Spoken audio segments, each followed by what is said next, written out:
Nice wheels. Yeah. Well, So how old is this caddy? I think it's about 5 years or so. You'd think the third richest man in the world might have his own chauffeur, but not Warren Buffett. He prefers being in the driver's seat. Do any of your billionaire friends ever joke with you about the Cadillac and that you're driving and not something flashier? No, they know me pretty well. On a cold winter morning, Buffett chauffeured me around his hometown of Omaha, Nebraska, pointing out all the hot spots. This is the McDonald's I go to frequently. So what do you have at McDonald's? Probably 3 times out of 4 I get a sausage McMuffin. But then at lunchtime I get a quarter pounder and fries. A modest meal for a man worth some $46 billion. His humble tastes have humble origins. Yeah, well, that is true. It was a Sears Roebuck house, and in those days they called it Sears Roebuck, not Sears. Buffett took us to his childhood home. My dad bought it in 1925. He bought it about 2 weeks before he was going to get married. He paid $55 a month on his mortgage. 55 a month. A month. Yeah, on the mortgage. Buffett since moved, but says his new home is no palace either. I could buy any house in the world, and I don't want any other house than the one I'm in. You know, and that house is in a middle-class neighborhood. I'm happy in a pair of khakis and a sweater, so I don't need fancy clothes. I don't need fancy food. Do you have an iPad? I do not have an iPad. iPhone? No. He prefers books and reads avidly. Even as a boy, Buffett, whose father started a small stock brokerage, devoured anything he could find on money. I bought my first stock when I was 11. Which is incredible, that at 11 years old you were buying your first stock. Well, I would have bought it sooner, but I didn't have the money. It took me about 5 years to save $120. That was in 1941. There I am down at the bottom here. There you are in this I'm corner. over here, and that's Bob Russell and Rich Olson. You kind of have like a little bit of a grin on your face. I must have been thinking about investments at the time.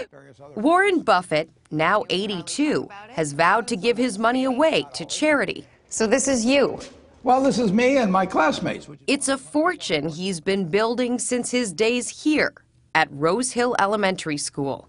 When you were sitting here at Rose Hill Elementary, did you think at that point, I want to be the richest man in the world someday? No, but I thought I wanted to be rich. What appealed to you about being rich? Well, I like to be independent. I want to be able to do what I want to do every day, and money lets you do that.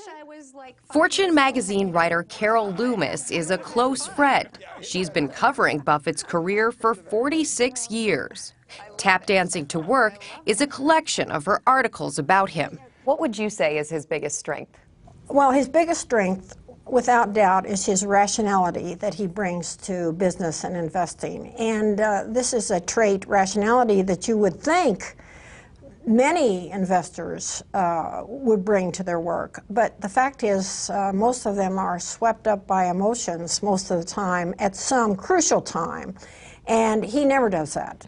If you had invested $1,000 in Buffett's company in, say, April of 1966, your holdings today would be worth $6.5 million. What role has luck played in your success? Well, there's luck enters into everybody's life.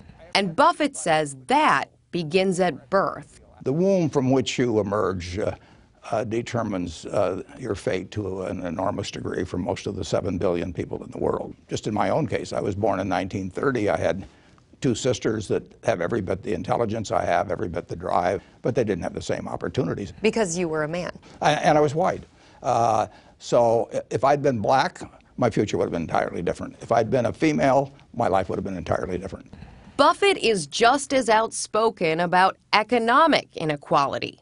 In a 2011 New York Times editorial, he wrote, "While the poor and middle class fight for us in Afghanistan, and while most Americans struggle to make ends meet, we mega-rich continue to get our extraordinary tax breaks." I would say that in a country with $50,000 of GDP per person, that nobody should be hungry, nobody should lack a good education, nobody should be worried about medical care, nobody should be worried about their old age. And that doesn't mean looking for inequality of results. I mean, you want great inequality of results. You want the Steve Jobses to be working in those garages, or the Dave Packards, or Bill Gates, or you name it. But you do not want anybody going to bed hungry, or having medical care denied to them, or just the basics of life. What about our debt?